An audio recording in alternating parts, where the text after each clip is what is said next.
Um mago chamado Itsuka estava ajoelhado no chão, implorando para que eles expulsem ele do grupo. Mas com um sorriso, o herói Shio recusa o pedido, dizendo que nem a pau. Itsuka questiona o porquê não, e o herói também o questiona sobre o porquê ele estava querendo tanto ser expulso. O garoto responde que o Rei Demônio já havia sido derrotado, por isso a party dos heróis não tinha mais nada para fazer. Lá também estavam a arqueira Ruffy e a pugilista Toifa. Gritando, Itsuka fala que já salvaram o mundo, então não precisava continuar no grupo. Além disso, a razão principal pela qual ele quer tanto sair era justamente por causa daquilo. Itsuka explica que ele ficava o tempo inteiro flertando e manda que ele não fique exibindo sua ridícula popularidade o tempo inteiro. Sendo alimentado pelas outras integrantes, o herói responde que Ryo acabou dormindo em cima dele, por isso não teve escolha. Ok, indignado, o prota manda ele se ferrar, dizendo que até parece que isso era verdade. Em seguida, ele continua dizendo que além de popular, ele era um gostosão, era forte e ainda era o herói. E por conta disso, ele ficava monopolizando todas as fêmeas para si. Com uma cara de profunda tristeza, Itsuka questiona o porquê ele não era popular. Do que está falando, Itsuka? Sua magia é muito bonita. Cale sua boca, seu verme. Pode até ser bonita, mas ninguém repara em mim. Eu também quero ser popular. No chão, Itsuka diz que tudo o que quer era ser expulso, pois ouviu dizer que quando alguém era expulso de um grupo famoso, todo mundo passava a reconhecer seu valor depois disso. Indo até ele, o herói então diz que entendia o valor de Itsuka e pergunta se isso já não era o suficiente para ele se considerar popular. Irritado, Itsuka então dá um tapão na cara do herói, dizendo para ele não tentar seduzi-lo também. Se afasta, demônio! Não tenta me seduzir também!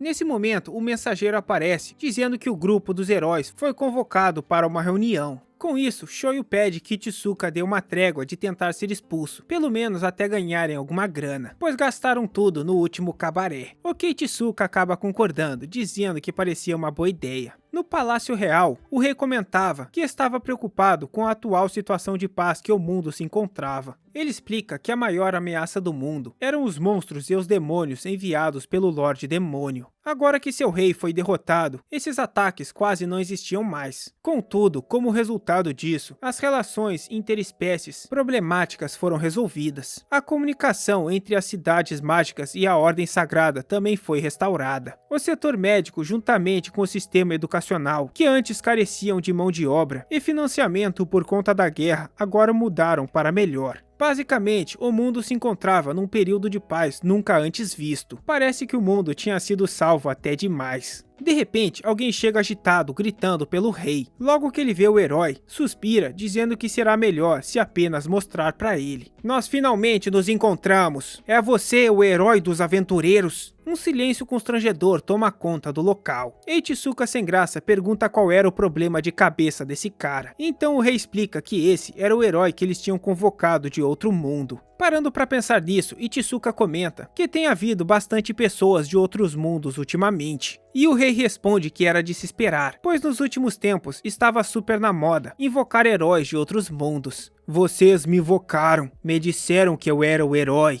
Mas quando eu chego aqui para finalmente brilhar, o Lorde Demônio já havia sido enrabado. E agora eu tô desempregado no mundo desconhecido. Os heróis dizem que isso era uma pena, e perguntam ao rei se não dava para enviá-lo de volta. O rei diz que é claro que enviariam, mas o herói grita que se mandarem ele de volta para casa, ele exigia uma compensação. O rei comenta que por alguma razão, os heróis invocados do mundo chamado Japão têm a tendência a se recusarem a voltar. Uma garota musculosa, ligeiramente tsundere e super séria. Uma elfa sensual e com bastante carne. E uma freira loli de língua afiada. O outro herói grita que todas elas poderiam ter sido do grupo dele. Eu poderia ter sido popular. Eu sei como é, amigo. Eu entendo sua dor. Por mais que ele seja um mago incrível, o safado do herói continuava monopolizando todas as fêmeas para ele. Ambos indignados ficam gritando que deveriam ser populares. Agora eles são almas gêmeas, companheiros de luta contra a impopularidade. Pessoas bonitas acabam ficando sempre com tudo. Exijo compensação. A pequena Loli pergunta ao rei se ele estava preocupado com esse tipo de idiota. Anti-homens gostosos, a culpa é de vocês, vocês nos forçaram a isso. O herói substituto começa a coringar, dizendo que não consegue mais suportar isso. Garotas gostosas, sim, garotas gostosas. Vendo a reação daquele cara, o prota pergunta se ele realmente estava bem da cabeça. E ao fundo, o herói manda Ichizuka se afastar. Então o Clayton começa a quebrar o chão, gritando que queria ser mimado por uma Onissa sexy e que queria ter um harém. Essa era a única razão para ele ter vindo para essa porcaria de mundo. A essa altura, aquele maluco já não escutava mais ninguém. A elfa boazuda comenta que pelo menos o poder dele claramente era de um herói. Nesse momento, o herói manda Ichizuka não matar aquele cara, apenas parar seus movimentos. Em seguida, manda que Rufui o atraia. Enquanto isso, Toifa deveria criar uma abertura. Daí a elfa chama a atenção do herói com seu poder máximo, falando para ele olhar com atenção, pois ali tinha uma Onissa sexy. O cara já era todo sequelado das ideias. Vendo aquele produto fresco, aí sim que ele fica louco de vez. Com ele distraído, Toifa lança um ataque por trás dele, que o acerta em cheio, porém o deixa sem entender qual era o propósito daquilo. Mas nesse momento, o prota entra em cena, e usando sua magia e a água que Toifa tinha jogado, ele dá uma torcida nas bolas do coitado. Com isso, o herói reserva nunca mais terá filhos. Quando Ichizuka é questionado pelas garotas sobre o que ele tinha feito, explica que encolheu as roupas dele com foco na região estrategicamente vulnerável. Basicamente torceu as bolas do cara. Logo depois, a Loli Freira faz uma magia no cara. Após isso, todos ficam chocados. Aquela energia que estavam vendo era praticamente idêntica de um demônio quando estava furioso. Pensativo, o prota indaga que isso não está certo. Chorando, o herói substituto se lamenta, dizendo que só queria sentir o gostinho da felicidade também. Então, o herói verdadeiro se dirige a ele, dizendo que sente muito que tenham aproveitado a chance dele de desempenhar suas funções pela qual foi convocado. Mashio diz que ele não deveria se sentir triste, porque não eram diferentes um do outro. Ambos os dois eram heróis. Shoyo comenta que as mãos de um herói não deveriam servir para machucar outras pessoas, e seria melhor se eles trabalhassem juntos, para proteger o sorriso de todos. Desolado, o herói da Shopee responde que não merecia ser chamado de herói, e diz que ele era apenas um pedaço de batata frita jogada no chão.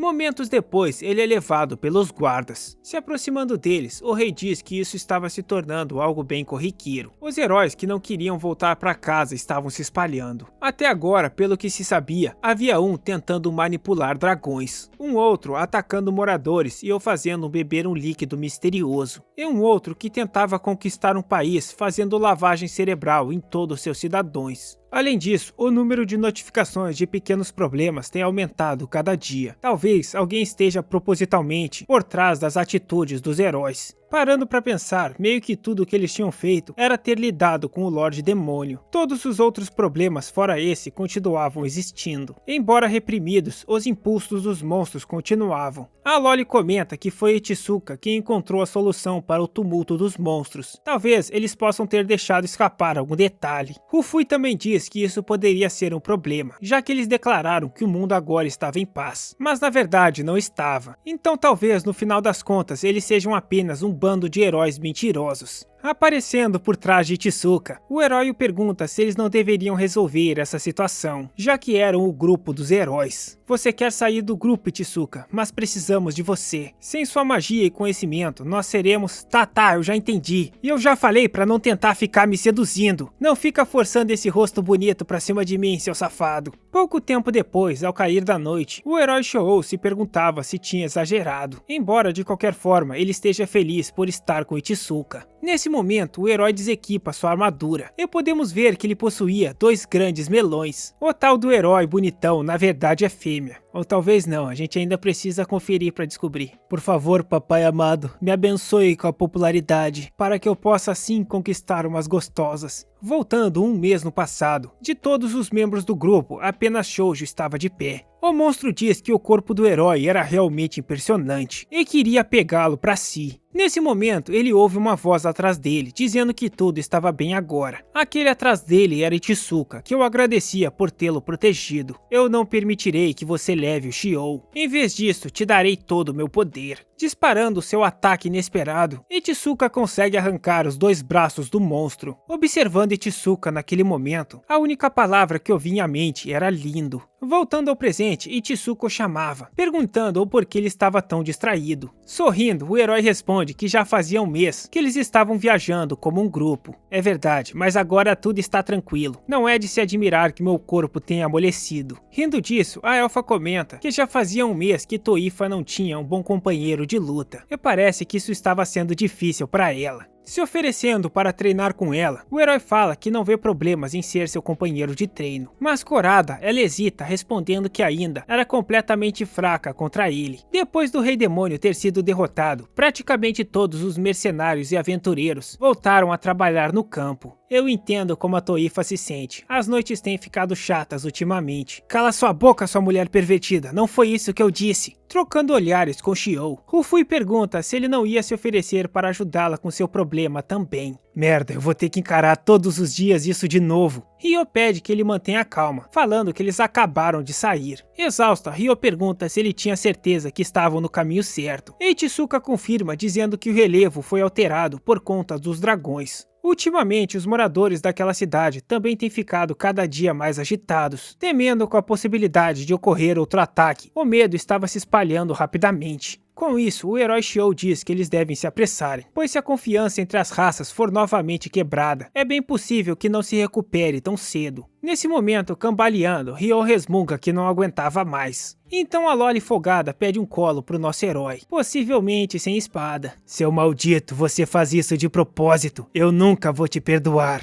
Aí vocês façam silêncio, acho que chegamos. Acho que tô ouvindo alguma coisa lá dentro. De repente, um enorme dragão surge da caverna, mas Itsuka rapidamente bloqueia o ataque, enquanto o herói protegia nossa preciosa Loli. No entanto, aquele dragão não parecia exatamente assustador. Nesse momento, outra pessoa ao fundo da caverna aparece buzinando e gritando para o dragão, ou porque ele não queria acasalar com seu carro. Rindo daquela cena, nossa preciosa Loli pergunta se isso era o que eles estavam chamando de manipulador de dragões. Mais um que entra pra saga de como comer o seu dragão. O maluco tava completamente descontrolado, dizendo que queria ver um coito de um dragão com um carro. Tinha que ser japonês, né? Não tem condição. Não vou mentir não, eu ri disso, mas eu realmente não gostaria de ver essa cena. Irritado, Itsuka manda aquele doente calar a boca e ir logo pra casa. No entanto, o cara insiste que não existiam dragões no Japão, e declara que até ver um genuíno tapa na periquita com um carro e um dragão, se recusa a voltar pra casa. Seu idiota, não tá vendo que tá deixando o dragão desconfortável? Não tô nem de meme, esses diálogos realmente são canônicos. Xiou pergunta se era ele, o herói que estava tentando manipular dragões. Tentando botar nos dragões, eu diria. Já dizia nosso amigo Flyer Zero, como macetar o seu dragão. Não diga isso. Manipular criaturas vivas seria ultrajante. O que eu quero ver de verdade é um dragão macho ficar ativamente ativo por um carro. E o resto você já sabe, não tem nem condição de eu dizer isso aqui em voz alta. Dá uma lustrada no escapamento do carro. O sábio homem diz que esse era o instinto natural dos dragões, e que por isso não teriam problemas com o Ibama. Além disso, se é da natureza deles, não dá pra chamar isso de manipulação. Preste atenção, seus idiotas! Se isso fosse manipulação, não daria pra chamar isso de uma genuína lustrada de escapamento. Essas conversas de vocês me envergonham. Como é, amigo? Uma coisa não dá pra negar, esse é um homem determinado. Daí ele fica falando lá sobre um dragão meio que predar um carro. Eu não entendi muito bem e sinceramente nem quero. Caindo em lágrimas, o sommelier de dragões diz que eles jamais entenderiam. É que não existia nenhum único genuíno vídeo que capturasse a essência do sentimento que ele queria.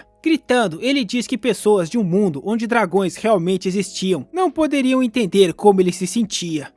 Caralho, esse cara realmente é a definição de como macetar o seu dragão. Primeiro, como é que ele passou um carro pro outro mundo? São muitas perguntas sem respostas. O herói comenta que aquele cara não parecia que estava furioso. É nervoso e Tsuka responde que ele simplesmente parecia querer ficar por ali mesmo. Confusa, a Lolizinha pergunta o que era um automóvel.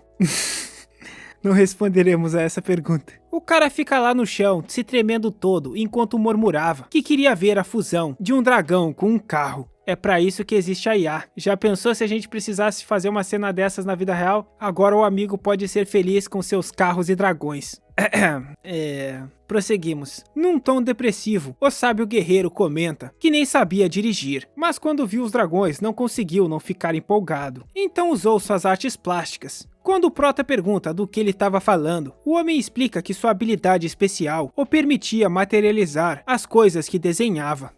Essa é uma habilidade muito perigosa na mão desse maluco. Ele diz que mesmo que o carro pareça meia boca, eles ainda poderiam entrar nele, dirigir e até botar no escapamento. Ai, meu Deus, não. Chocado, o prota pergunta se ele conseguia fazer qualquer coisa, mesmo sem fazer a mínima ideia de como a estrutura funcionava. Shio diz que isso era incrível, e a Loli comenta que ele deveria usar essa habilidade pra tudo, menos pra isso. Mas a elfa manda a Loli fazer silêncio, dizendo pra não acabar com os sonhos do amigo. Então, de repente, um dragão dá uma cutucada em Ichizuka por trás. Lá ele. Ichizuka questiona se ele simplesmente botou o carro onde eles estavam, sem explicar nada, e ficou os espiando. A elfa também comenta que essa abordagem deve ter assustado os dragões. Chocado, o homem manda parar tudo, perguntando se Ichizuka era capaz de se comunicar com os dragões. Sinto que isso não vai acabar bem. O homem explica que no mundo deles, não era comum conseguirem falar com outras raças. Parando para pensar sobre isso, ele nem sequer cogitou a ideia de chegar ao entendimento mútuo. Senhor Dragão, por favor, coloque no escapamento do meu carro.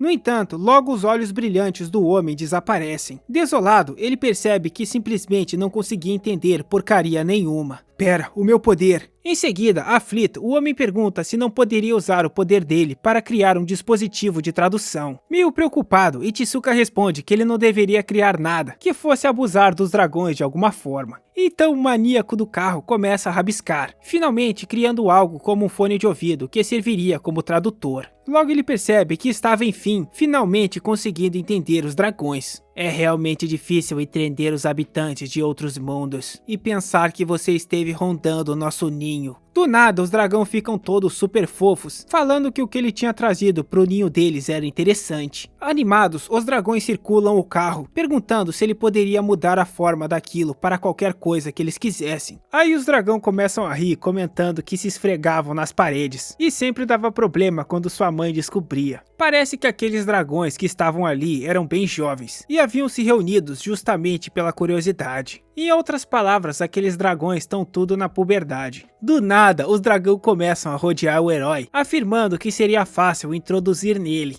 Nesse momento, Shio puxa Ichizuka, dizendo que aqueles dragões tão perigosos. Por que você fez isso? Não me abraça com força por trás não. Aí, elfa, tenta se controlar. Você nem tá escondendo que tá gostando disso. De repente, um grito ecoa do fundo da caverna, gritando para que todo mundo pare ali mesmo. Aqueles outros dragões vindo furiosos eram suas mães. Logo eles levam uma bronca por nem mesmo terem saído para caçar. Tudo o que eles sabiam fazer era pensar com a cabeça de baixo. Em seguida, as mães perguntam se eles estavam limpando adequadamente. O que desesperados, os dragões pedem para falar mais baixo. No entanto, ainda mais irritadas, elas dizem que sempre limpam as paredes que eles ficam sujando. Paredes sujas com substâncias duvidosas. Aí os dragões começam a brigar entre si. Os jovens pintores de paredes gritam que elas não tinham nenhuma descrição, mas elas respondem que a culpa era deles por se acharem pintores. Com isso, eles começam a se descer na porrada. Tudo porque não tinha mais nenhuma parede na caverna que não tivesse melecada. Ao longe, os aldeões assistiam aquela cena nervosos e dizem que aquilo estava acontecendo outra vez. Ei você, homem do carro do coito, desesperado que o apelido pegue. O homem do carro do coito pede desculpas por falar esses tipos de coisa na frente de uma jovem. No entanto, com uma cara meio duvidosa, ela fala que ele não precisava se preocupar, pois provavelmente eles eram iguais. À medida que os dragões brigavam entre si, acabavam destruindo tudo ao redor. Chocado, o homem pensa que aquilo tudo era culpa dele, por seus gostos de dragão e escapamentos de carro, como macetar o seu veículo.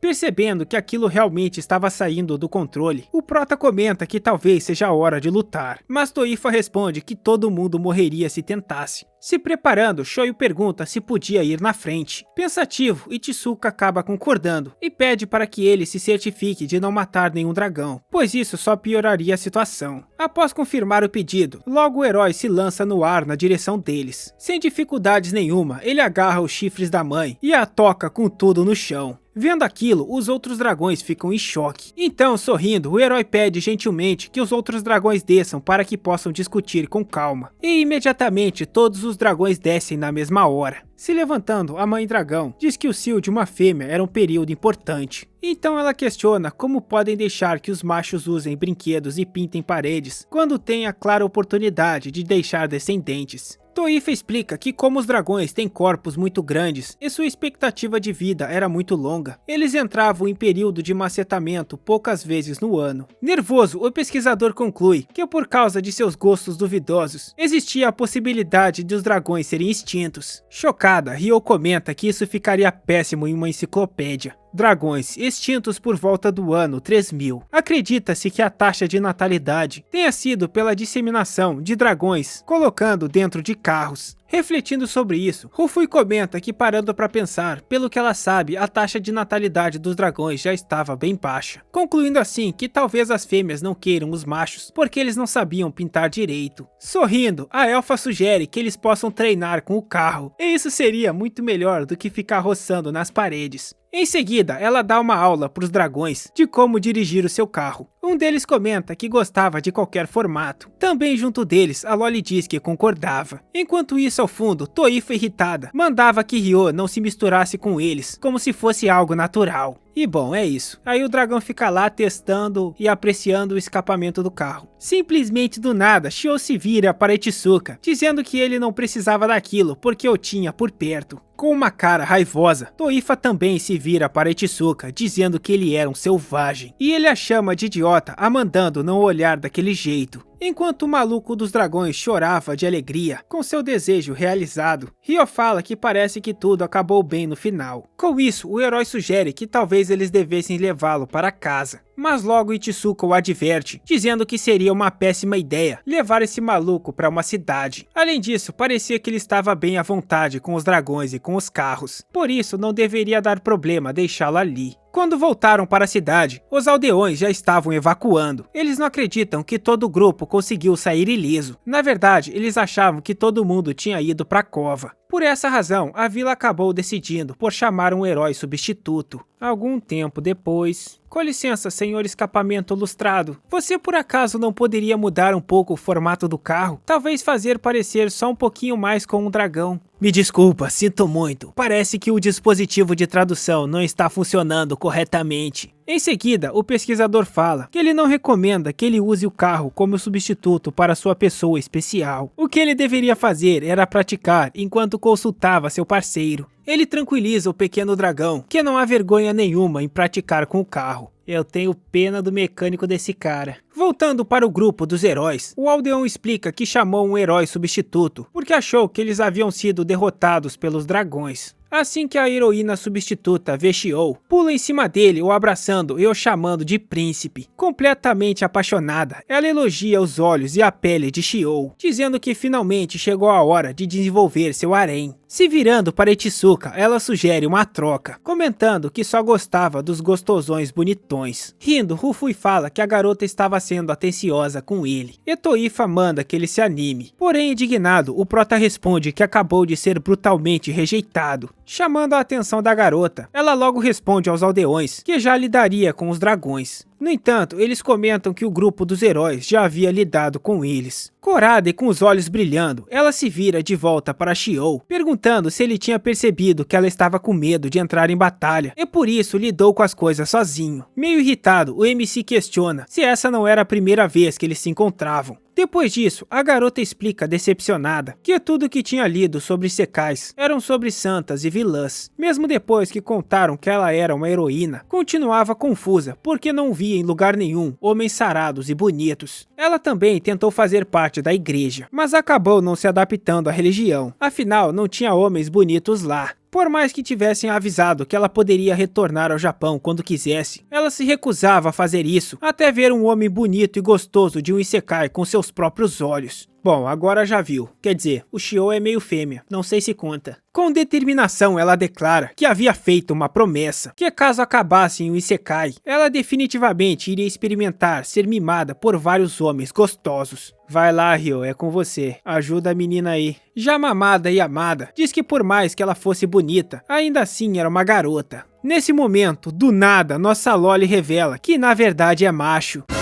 Não, meu mundo está desabando. Nossa pequenina e fofa Loli, na verdade tem uma manjuba. Não conseguirei viver com isso. Adeus, mundo cruel. Ryo diz que se ela não estava acreditando, poderia mostrar a ela a manjuba. Mas nervoso, o prota manda ela parar, dizendo que isso seria um crime. Se aproximando, Ellen diz que o que importava para ela era a metade inferior, então elas compartilhavam da mesma opinião. No entanto, desesperada, Yamamada afirma que não era isso. Se virando para Toifa, Ellen a manda confirmar se era verdade. Então Yamada pergunta se Toifa também era um homem, mas irritada ela responde que era uma mulher. E o herói também diz que era uma mulher, o que deixa a garota completamente sem reação. Sem entender, ela aponta para eles, dizendo que então, haviam 2 homens e 3 mulheres, mas Ellen a corrige, dizendo que ela era o que chamavam de intersexual. Meu Deus, foi muita informação em tão pouco tempo, eu preferia não saber que a elfa tinha espada.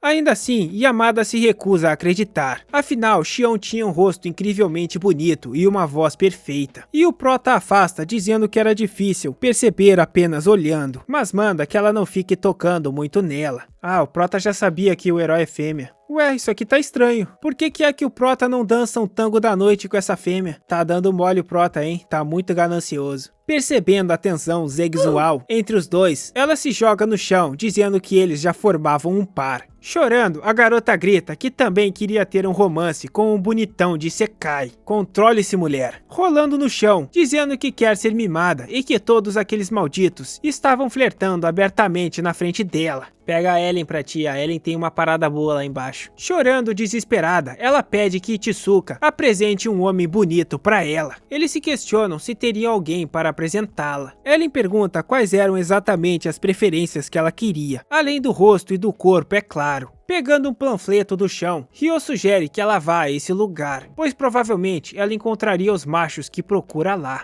Observando o cartaz, Ichizuka diz que essa era a festa de Memorial da Paz, comentando que eles até haviam sido convidados. Ouvindo isso, a maluca começa a refletir sobre bailes, vestidos e castelos. Por fim, seus olhos brilham enquanto ela babava, gaguejando a palavra príncipe. Refletindo sobre isso, o prota começa a frangir a testa, dizendo que eles provavelmente teriam que usar roupas formais e que isso era um saco. Com um sorriso encantador, Shio diz que gostaria muito de vê-lo vestido formalmente. Shio tá querendo muito dar e não tá sabendo pedir. Hesitante, ele pergunta o porquê ela se importaria com uma coisa desse tipo. No entanto, nesse momento, Yamada declara que uma festa significava se vestir bem e ter a chance de se tornar popular. Agora eu posso ver. Se for esse o caso, nós definitivamente iremos nos tornar populares. Isso mesmo, Ichizuka, pela glória e popularidade. Meio decepcionada, Xion comenta que parece que se tornar popular era uma motivação maior do que ela. Agitada, Toifa afirma que estava muito ansiosa para vê-la em roupas formais. Essa é outra que tá querendo dar a fruta. Alguns momentos depois, Rufui questiona Ichizuka se ele não estava feliz, pois finalmente era popular com as garotas. Caramba, se liga no braço dessa dama. O prota responde que não significava nada ser popular como cliente. O que ele queria era ser popular que nem Shio, mas Ryo diz que ele não deveria ficar pedindo coisas impossíveis. Afinal, Shio era um caso extremamente raro. No entanto, o prota diz que sendo um caso especial ou não, a beleza dela era uma ótima ferramenta para conquistar o coração de todas as pessoas. Quando a elfa questiona se ele realmente achava que ser popular era uma habilidade, ele responde que era óbvio que sim.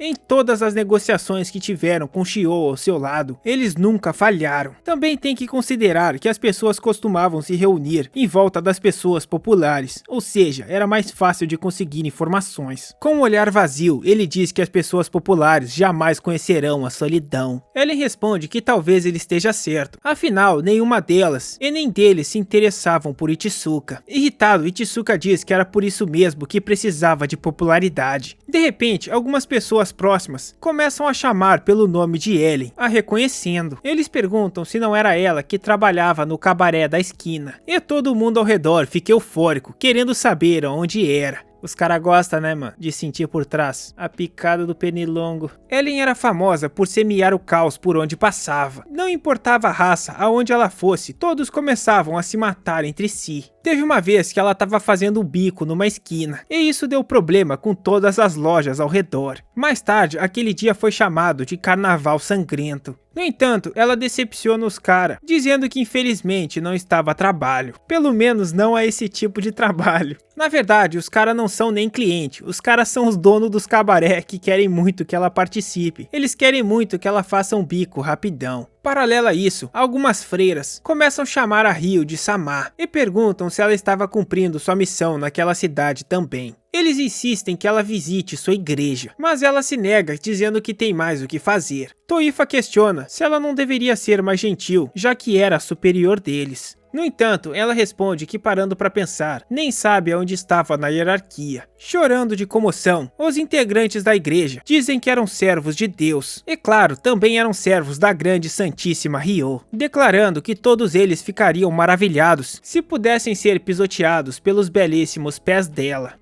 Ao passar por uma loja, um vestido acaba chamando a atenção de Toifa. Notando isso, Ryo a pergunta se ela tinha gostado, e em seguida fala que acha que ficaria ótimo nela, o que a deixa meio agitada, dizendo que ele estava errado. Nesse momento, Shio diz que por mais que achasse aquele vestido fofo, ainda assim preferia sua armadura, porque o que a deixava feliz era saber que estaria pronta para proteger as pessoas. Então ele pergunta do que ela gostava, e se ela tinha certeza que não iria comprar aquele vestido. Confirmando que não, ela pensa que o que gostava era poder ver o sorriso magnífico de seu ídolo. Momentos depois, em uma loja, experimentando alguns itens, Ellen comenta que realmente fazia muito tempo desde a última vez que foi a uma festa. Penteando o cabelo de Toifa, ela diz confiante que finalmente tudo estava pronto, mas Yamada pergunta enquanto a ela. Então a elfa de berinjela responde que as roupas que ela usava já eram da igreja, e basicamente essas já eram roupas formais. Sendo assim, não teria sentido vestir roupas novas. Irritada, Toifa começa a se tremer, dizendo que queria tirar aquele monte de cacareco, mas a elfa manda que ela não tocasse em nada. Em seguida, vendo que Yamada estava desolada, ela pega alguns grampos especiais e coloca no cabelo de Yamada, dizendo que ela estava linda, o que faz Yamada corada soltar um Onissa sem jeito. Não esquece que ela tem uma berinjela, tá? Ela é atacante. Após isso, elas se despedem, combinando se encontrarem no baile. Alguns momentos depois, finalmente no baile, Yamada estava cercada por pessoas curiosas por ela ser um herói invocado de outro mundo. Eles perguntam qual era o tipo de magia que ela usava. Comentam que apesar dela ser fofa, não deveria esquecer de treinar bastante seus músculos. E um deles até sugere que ela entrasse na guilda deles, pois ela pagava muito bem. Sorrindo, ela rapidamente responde que sentia muito, mas tinha um amigo que estava chamando. Olhando em volta, ela se perguntava o porquê tinha tantos músculos naquele lugar, querendo saber cadê os príncipes bonitões. Chorando, ela decide comer para descontar sua frustração. Nesse momento é anunciada a chegada do grupo de heróis responsáveis pela atual paz do mundo.